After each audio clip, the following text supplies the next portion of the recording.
Hi, it's Laura Decamarini18. Thanks for stopping by my channel today. Welcome or welcome back.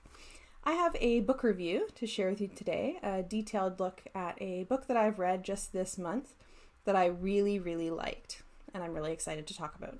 So you'll know from the title of the video that the book that I'm going to be talking about is Outside the Charmed Circle, Exploring Gender and Sexuality in Magical Practice by Misha Magdalene. So before I get into the review, I'll just mention a couple of things. There's lots of post-its, so I'll be sharing some quotes from the book with you. I also have made some notes, so if I'm looking off to one side, that's why. And I'm going to timestamp this review because I know that when I really like a book and I'm enthusiastic, I have a lot to say and I can go on for a while. So if you want to skip ahead in the timestamps, feel free. The sections that I'm going to be proceeding through in order are about the book and the author. So just some background on the book and its purpose and who the author is. I'll go into why I chose the book, which has a lot to do with the reference to the Charmed Circle in the title. So I will be explaining what the Charmed Circle is, where it comes from, and why it is an important concept to me. I'll go through a little bit about the book layout, so the chapters and appendices and just kind of overall topics that are covered in the book. I want to talk a little bit specifically about how I found this book to be inclusive and accessible, which are things that I really look for in books in general, but certainly books around things like magical practice and paganism, and I often don't find, but with this book I did. So I want to talk about why that is. I'll have a brief look at the footnotes, bibliography, and further reading section, which if you watch my book reviews, is something that I want to talk about always is the bibliography. And then just some concluding thoughts about the book overall. So, about the book. This book was published by Llewellyn in 2020, so it is a recent book, just last year. The back of the book features the title, A Guide to Embodiment, Gender, Sexuality, and Magic. And the first couple of sentences there on the back read, "The intention of Outside the Charmed Circle is to help readers live as the truest expression of their gendered, sexual, spiritual self. It is designed to support you as you awaken to who you are, deepen your magical practice, and walk through the pagan world." So that description, really sounded like something that I would be interested in, and I was right. So that is how the book is framed in terms of its purpose, right, is helping the reader along whatever path that they are on. The book has a core thesis, which I really appreciate. And so this is right near the beginning at page 6. And the author introduces their overarching thesis. So that's, the argument of the book, the core argument that holds all of these chapters together. And I put a little heart beside it in pencil when I was reading. So the overarching thesis, the author argues, is that most modern forms of magical and devotional practice have valorized cisgender heterosexuality to the exclusion of all other expressions of gender and sexuality, and in doing so have cut themselves off from both the full spectrum of lived experience and a depth of magical practice. By accepting and embracing the broad range of gender and sexuality as lived realities, we can reclaim not only our lost power, but our own experiences of the numinous as well. So the book argues that most modern forms of magical practice, devotional practice, pagan practice, uphold the normativity of cisgender heterosexuality, while excluding and or marginalizing all other expressions, and that this is a huge problem. And I agree with that thesis, and the thesis is very well argued throughout this book. So while the book is focused, as the back suggests, on supporting readers along their path, it is also very much a critique of gender normativity, sexual normativity, transphobia, homophobia, ciscentricity, heteronormativity in pagan spaces and in contemporary pagan communities. And it's a critique that I think is really important and really urgent. And so that is what the book focuses on. About the author. Misha Magdalene introduces themselves quite early on in the book, and I'm not going to read, in quotation form here, but just a couple of things about the author that are interesting to know, I suppose, and that they've included as good to know about them, is that they were born in Central California in the early 70s.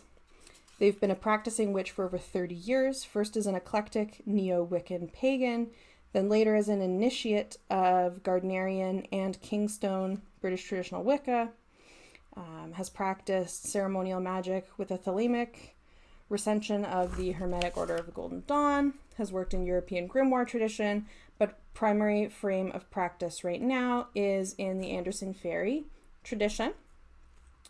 And Magdalene also notes that they embrace the label queer as an umbrella term to encapsulate their identities as non-binary, genderqueer, bisexual / pansexual, and so on, and that they have a bachelor's degree in gender, women, and sexuality studies from the University of Washington. So that's a little bit about the author and kind of where they're coming from in terms of their perspective, the magical or pagan traditions that they are a part of, and also their scholarly background in the field of gender studies. So that's a bit about the author. Why I chose this book. As soon as I saw this book and I saw the title Outside the Charmed Circle, I knew that I was going to buy this book. And I knew that I would be interested in reading this book because the Charmed Circle is a concept which comes from an author named Gayle Rubin. Gayle Rubin is a central figure in queer theory. And Gayle Rubin's chapter or essay called Thinking Sex, Notes for a Radical Theory of the Politics of Sexuality, which was published in 1984, is where this concept of the Charmed Circle comes from.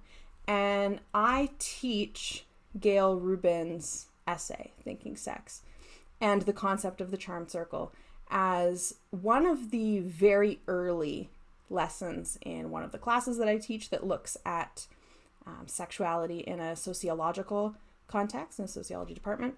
So this is a concept that I think is really useful and is important in understanding how systems of value around sexuality function. So what it is, and I tried to think of a way to share a diagram so that you could visualize it, but if you Google Charmed Circle Gayle Rubin, you will find this. The Charmed Circle is essentially a diagram of a circle with a smaller circle in the center. And what it illustrates is different, we could say, expressions of sexuality as either being in the center of the circle, which Rubin calls the charmed circle, or on the periphery of the circle, which Rubin calls the outer limits. So the idea here then is that expressions of sexuality that are in the center or in the charmed circle are those that a society considers to be good, normal, natural, blessed, legal, and otherwise positive, while those expressions that are on the outer limits of the circle, so that are around the periphery, are those that a society considers to be bad, abnormal, unnatural, perhaps sinful, perhaps sick, depending on if the system of value is, say, religious or psychological or legal, etc. But essentially, the center of the circle is good, and the outside of the circle is bad. And of course, this is highly culturally specific. It is also historically specific in the sense that views about sexuality, of course, change over time, right? But in the version of the Charmed Circle that Rubin provides, there are 12 forms of sexuality that Rubin lists in the center as considered good. And then there are 12 corresponding ones that Rubin lists on the outside that are considered to be bad. And of course, Rubin herself is not saying that, these things are good and bad. This is a model for a society's sexual value system. What, in terms of social norms or cultural norms, are considered to be good or bad, right? So this is not Rubin herself saying these things. But to give, the details of the diagram, in the Charmed Circle, we have in the middle heterosexuality, on the periphery then homosexuality. In the center, we have married. On the periphery, in sin, right? Unmarried sexuality. In the center, monogamous. Periphery, promiscuous. Procreative versus non-procreative. Free versus for money, as on the outer limits. Coupled versus either alone or in a group, as on the outer limit. In a relationship versus casual. Same generation versus cross-generational. At home versus in the park. No pornography, including pornography. Bodies only, including objects on the outside. And vanilla versus S&M, right? So this is the kind of schema of the charmed circle, ways of expressing sexuality that society normalizes and values versus those that are marginalized, excluded, sometimes rendered illegal, rendered pathological, etc., right? And so what Rubin argues, and this is a quote from Rubin, I'll put these quotes in the description box as well as a full citation so you can find the Rubin article if you're interested. I do recommend it. Talking about this charmed circle idea, Rubin writes, quote, "Most of the discourses on sex, be they religious, psychiatric, popular, or political, delimit a very small portion of human sexual capacity as sanctifiable, safe, healthy, mature, legal, or politically correct. The line," and there's another diagram with a line in it, "the line distinguishes these from all other erotic behaviors which are understood to be the work of the devil, dangerous, psychopathological, infantile, or politically reprehensible. Arguments are then conducted over where to draw the line, and to determine what other activities, if any, may be permitted to cross over into acceptability," end quote.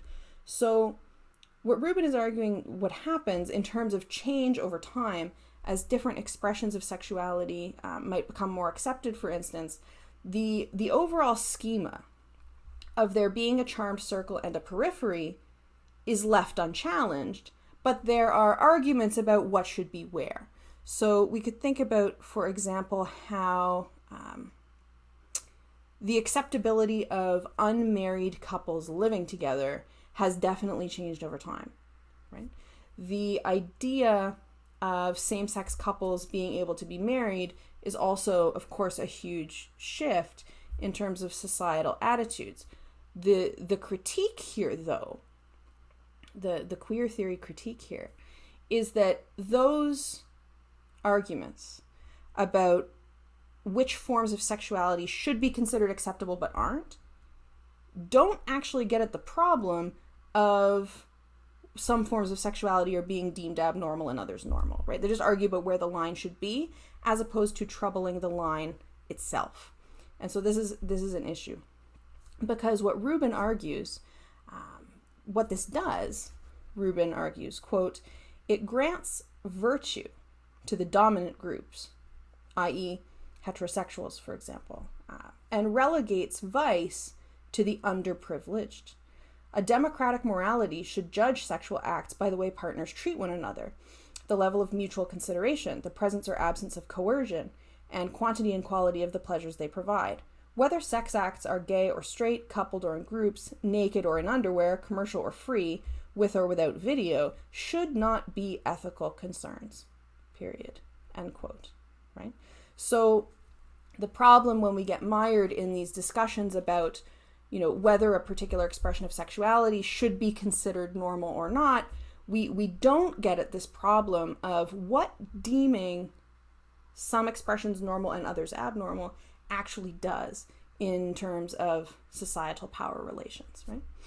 And a big problem here, a core part of this problem for Rubin, and I think that Rubin's entirely right about this, is that sexuality seems to be this area where there's a lack of what Rubin calls a concept of benign variation.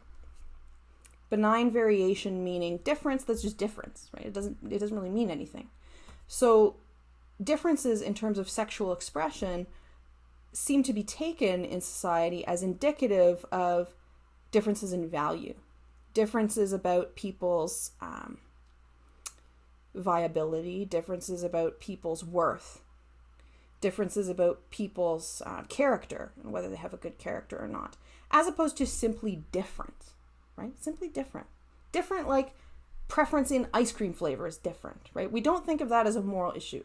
But Rubin argues with sexuality, any differences seem to get bound up in moral and ethical conversations in ways that other differences, like, for example, food tastes, don't necessarily, right? And so that this is an issue. And in terms of Rubin's influence in queer politics and queer theory as a perspective is critical of any attempt to advance the kind of we're normal too type of argument, right? Because what that argument does is it leaves intact the idea that some people are normal and some people aren't, right? And this way of sorting people is okay, as opposed to harmful, right? Queer theory then stakes a position on the periphery of that charmed circle, saying, no, we're outside this circle, on the periphery, right? What do we do from here? And this book actually asks that question at one point. It says, many of us are outside of this charmed circle, what now? Right? And I think that that's a really important question. And that's why, I think that this charmed circle diagram is really useful for thinking about how the different ways that social and cultural and political norms value or devalue, center or marginalize, authorize versus criminalize different kinds of sexual behavior is a function of power relations. So I think that that's really important. That's why I picked this book, which I've said very little of, and we're already 16 minutes in. So moving on to the book layout. This book has 11 chapters and 2 appendices. I'm not going to read all of the titles. You can probably see a book preview online and look at that. But the general trajectory of the book is that early on, Magdalene defines their terms as well as the kind of parameters for their discussion. And so they're defining terms related to embodiment, gender, sexuality, sexual identity, gender expression, orientation, and so on, right? And these definitions are, in my view, really well done. They're very clear definitions, they're concise definitions, and Magdalene maintains their definitions throughout the text, which is also important for the sake of cohesive argument, and a good thing to keep in mind.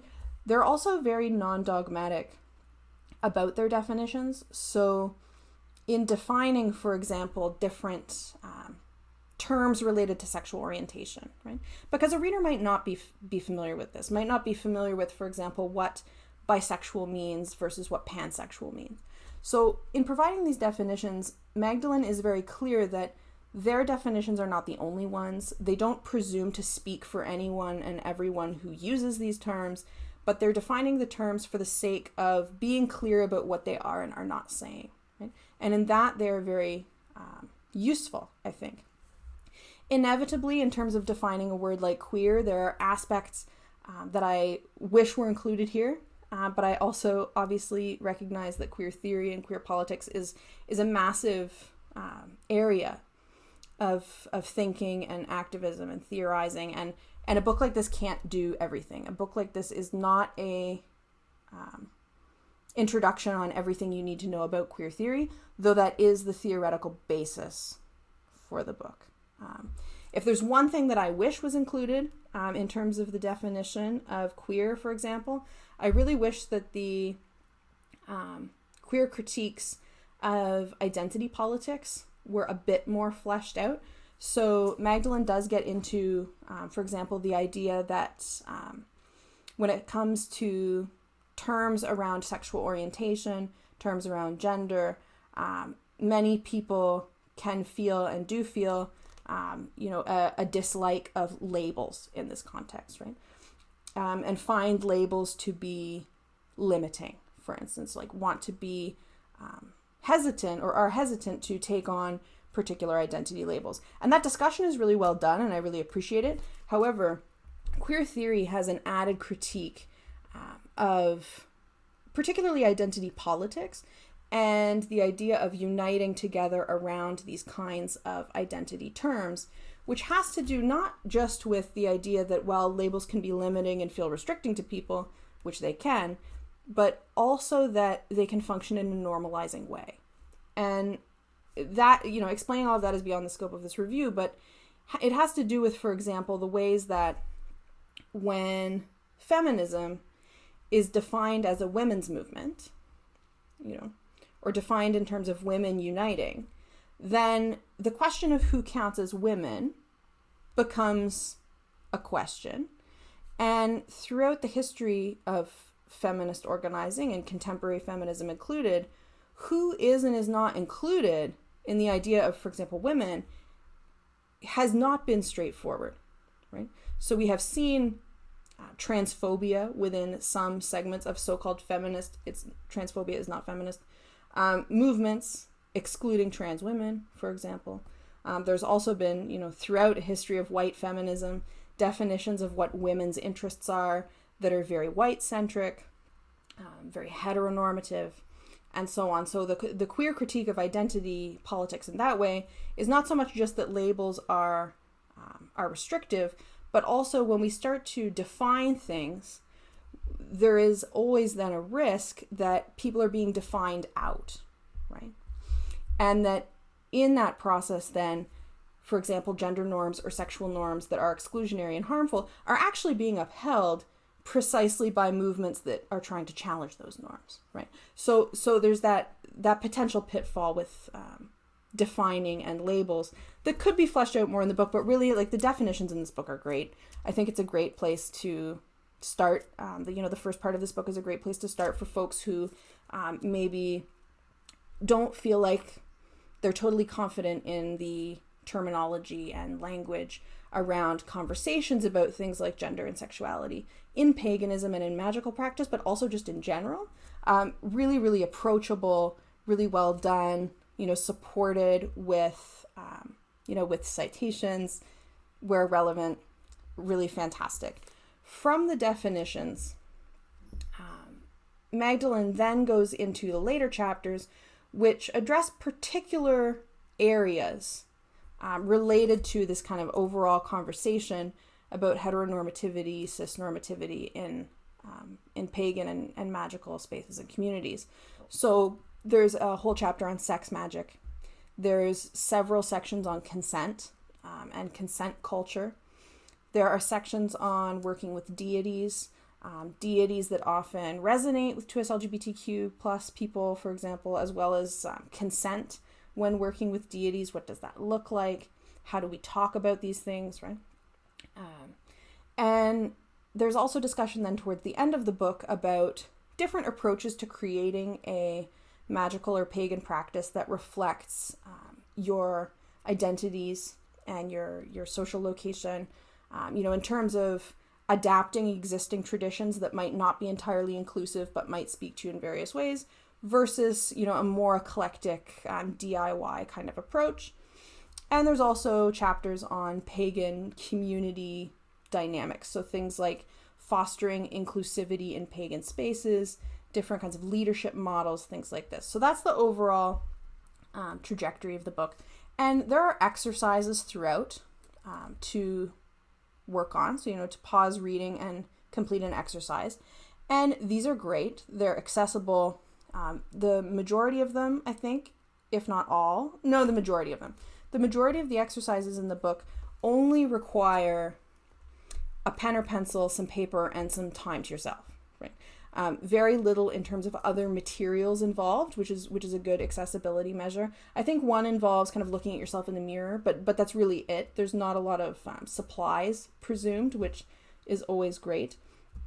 The exercises are also very flexible, and there's lots of invitation to kind of customize things in ways that work better for you than the way that it's presented, as needed. So that's great. Which brings me into the next thing that I wanted to talk about in this review, which is the accessibility and inclusiveness of this book, which I really, really appreciated. A lot of books I'll broadly say the areas of paganism, witchcraft, alternative spirituality of whatever sort, nature-based practices of whatever sort, kinds of books that I'm reading a lot of, are not nearly as accessible, approachable, or inclusive as this book is. And I think that it's fantastic. Magdalene notes that What this book isn't is a kind of standalone approach to having a spiritual practice, right? Or having a pagan practice. This is not a system. It's also not tradition specific. So while Magdalene shares their own traditions and what their practice looks like a little bit, different initiations that they've been through, things like this book is not geared towards, specifically Wiccans or specifically reclaiming witches or specifically Druids or any of these traditions. You can really work with this in any, I think, tradition personally, or someone who maybe doesn't identify as part of a tradition would also find things that are useful here. Magdalene names really explicitly their desire to write in a trauma-informed way. So particularly around things like providing exercises for people to do, they really acknowledge that different kinds of exercises, even when, they're just reflections, may be much more difficult for some readers than others, depending on what their lived experience is like.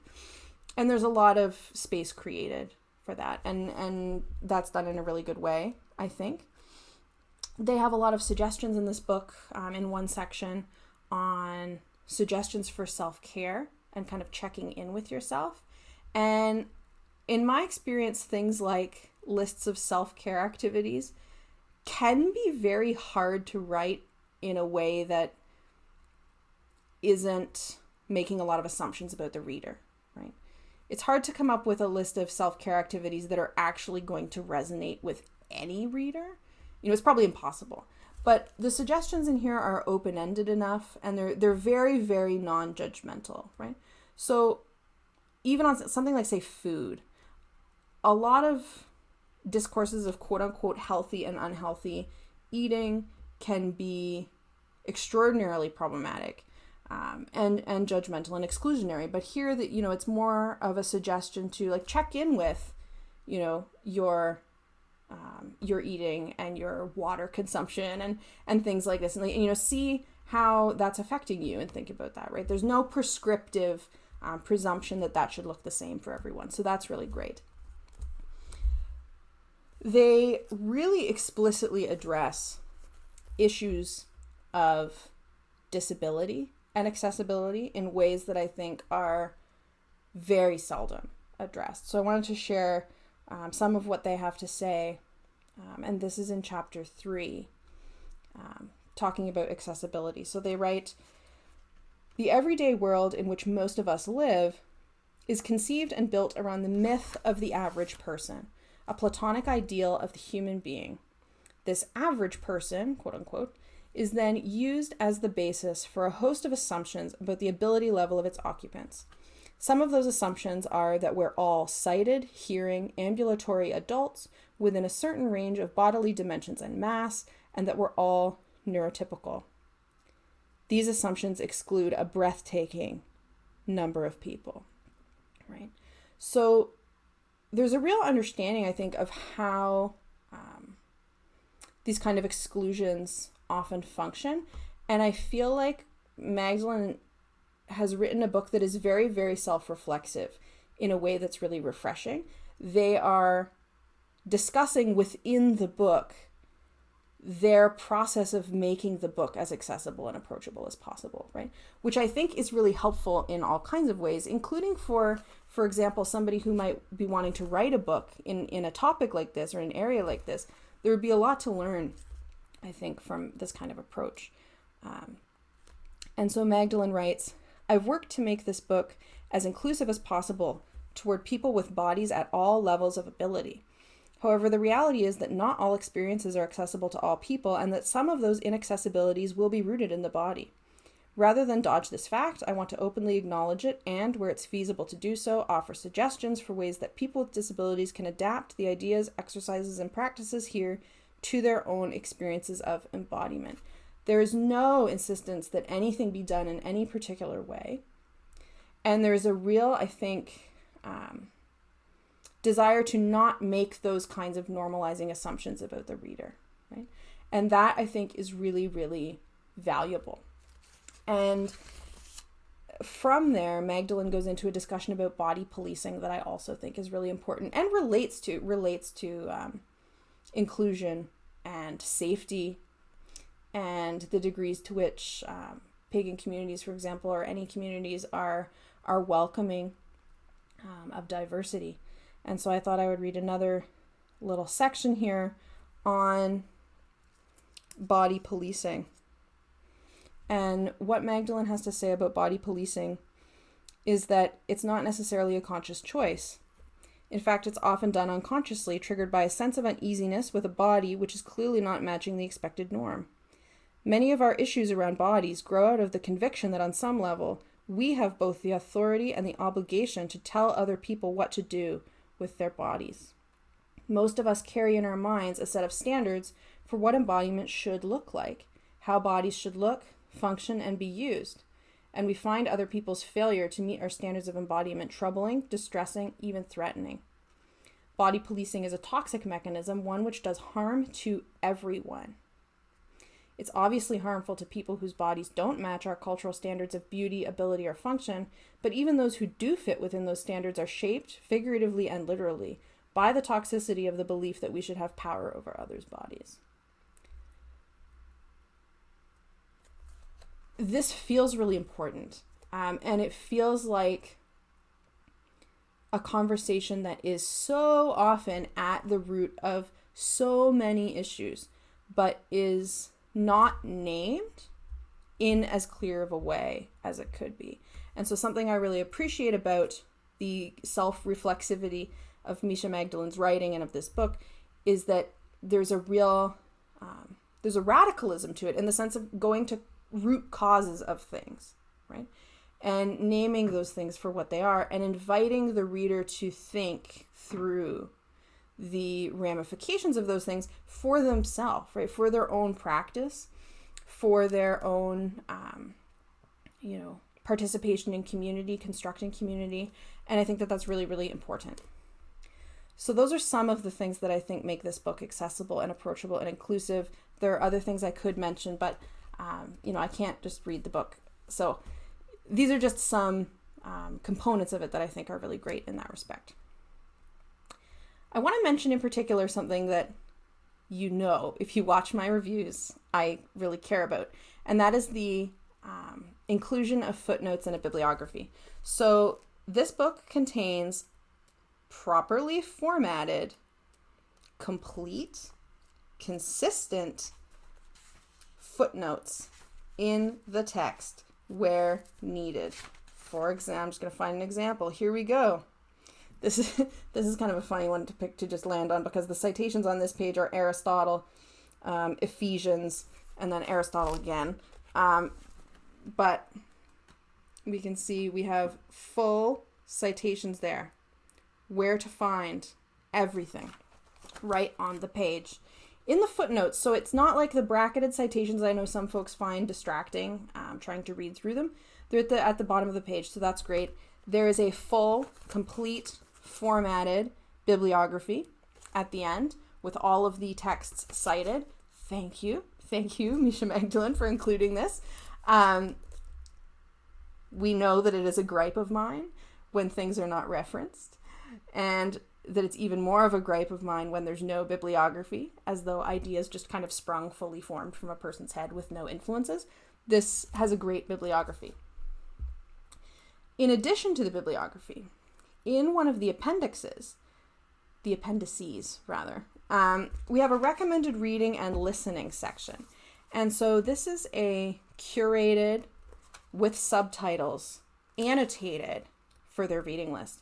And so there are sections including gender, sexuality, and queerness, magic, witchcraft, and sorcery, sex magic, intersections with the P-word community, and the P-word community is this kind of pagan, polytheist, pantheist, etc. Area. So books specifically coming out of that context. And then there's podcasts as well. And each one that is mentioned, some of them have a star, which are the ones that Magdalene considers an essential text in its category and a good starting place for its category. And I have to say that this further reading section is excellent. And as someone who teaches in these areas, the Gender Sexuality and Queerness section, which has 5 books in it, is perfect. It's perfect. They recommend a graphic novel format book called Queer Graphic History, which is the only one that I actually haven't read all of in this list of 5, which they describe as the best introduction to queer theory that they've found. And then the other 4 texts in this section are Gayle Rubin's essay, Thinking Sex, Notes for a Radical Theory of the Politics of Sexuality. I definitely think that folks should read that text. An essay by Audre Lorde, Age, Race, Class, and Sex, Women Redefining Difference, which is in Sister Outsider, which is a collection. Very, very important collection of texts by Lorde. Bell Hooks' book, Feminism is for Everybody, Passionate Politics, and Judith Butler's book, Gender Trouble. Yes. Perfect. I am so glad that that list of further reading is going to be in the hands of so many pagan folks and witches who pick up this book, because I would love for those books to be more widely read in these communities. I think that's fantastic. Fantastic. So by way of concluding thoughts, I've taken quite a while, as I expected I would. What I think is really great about this is that Misha Magdalene has done such an excellent job of bringing theoretical concepts and arguments in terms of gender and sexuality and heteronormativity, cisnormativity, how these things work from the context of queer theory, feminist theory, social theory, political theory, into pagan context. I feel like it is a really important project to be doing that, because I think that there's so much in, for example, feminist theory, in queer theory, that, you know, are concepts that are relevant to conversations that we are having about representation, about ways that, you know, gendered associations are made.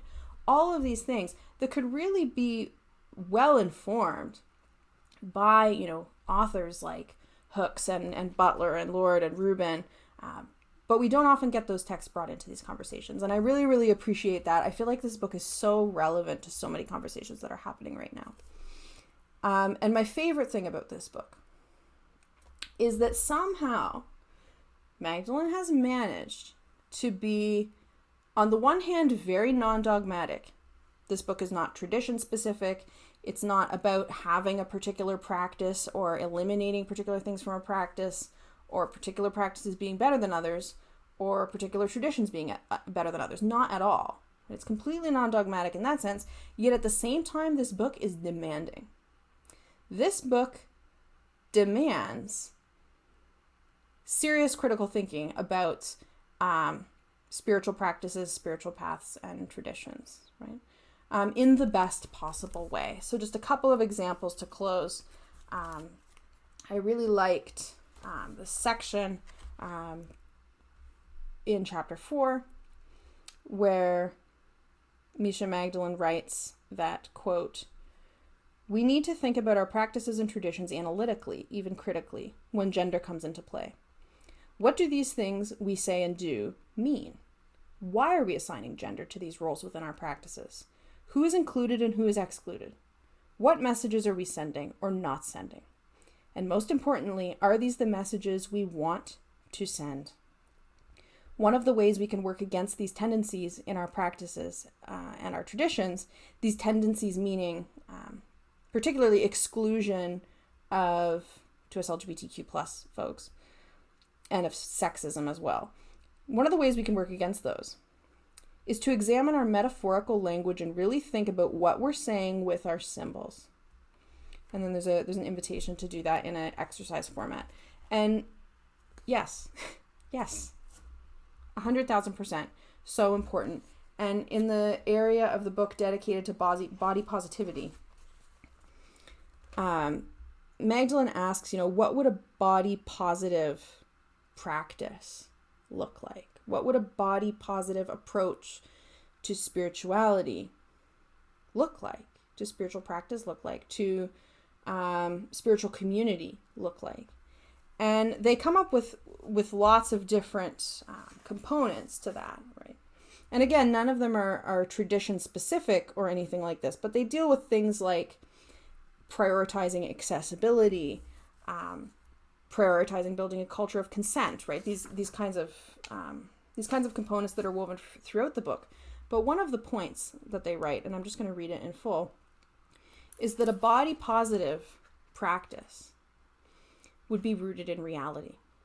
It would enthusiastically incorporate our ever-changing scientific understandings of our own bodies into our theologies, cosmologies, and practices, including the realities of the wide genetic variances within what we think of as biological sex. In other words, there are not two biological sexes. Biology will tell you as much, right?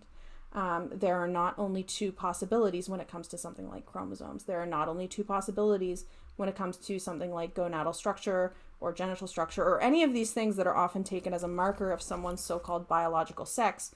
Not only are those markers existing in many, many, many combinations, it's also the case that none of them are themselves binary, right? So there is no biological sex binary. That's my side comment. Back to the quote from Misha Magdalene.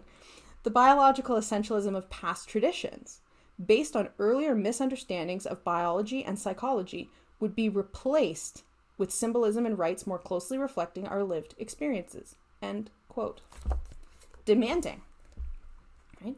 A willingness to put out there that, really thinking critically about things and really thinking about inclusivity and really thinking about body positivity means changing how we do things, changing how we think about things. And that kind of demanding, I think, is the best thing about this book. So in closing, I highly recommend this book. It is one that I think really needs to be sat with and thought about slowly, particularly if, as a reader, you might be newer to some of the concepts. But I do think it is really accessible and approachable. It's not the kind of book that presumes you have a degree in gender and sexuality studies like the author, for example. I do think it's an accessibly written book for anyone. It is one that really yearns for critical engagement. And with that said, highly recommend this book, Outside the Charmed Circle, Exploring Gender and Sexuality in Magical Practice by Misha Magdalene. Really, really excellent.